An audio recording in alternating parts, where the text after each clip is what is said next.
Ozzie Jurock joins us now for a look at real estate. And Ozzie, today we're talking about some developers in the U.S. are trying to come up to Canada and develop projects here. Well, it's not so much develop, but they have projects that maybe they cannot sell in Phoenix or Miami or wherever they are from, and then they're advertising them in British Columbia.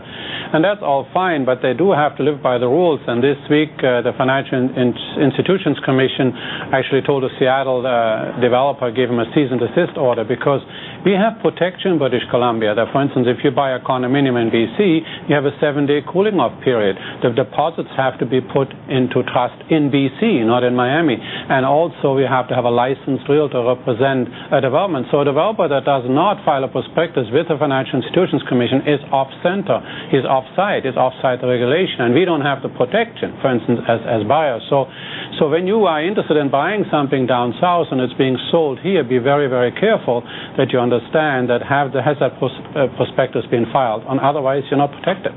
So what is your advice then to people? Because I'm sure a lot of people are thinking the same thing, that real estate down there is so cheap right now. It's a good time to purchase real estate in the U.S.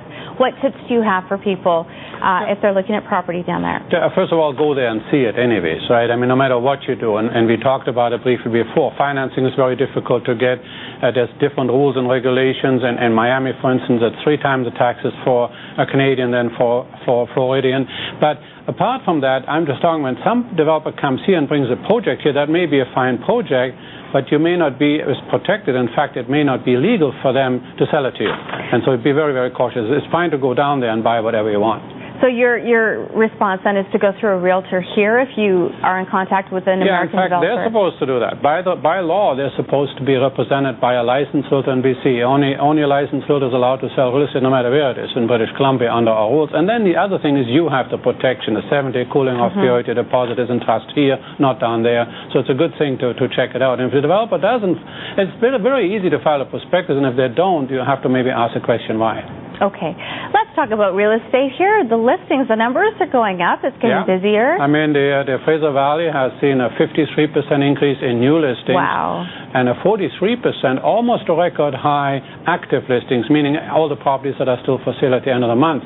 Now, they're selling still pretty fast, and the number of unit sales are actually the same as last year, and the prices are still higher. In the condominiums, they're up 10%, and in single-family homes, they're up about 4%.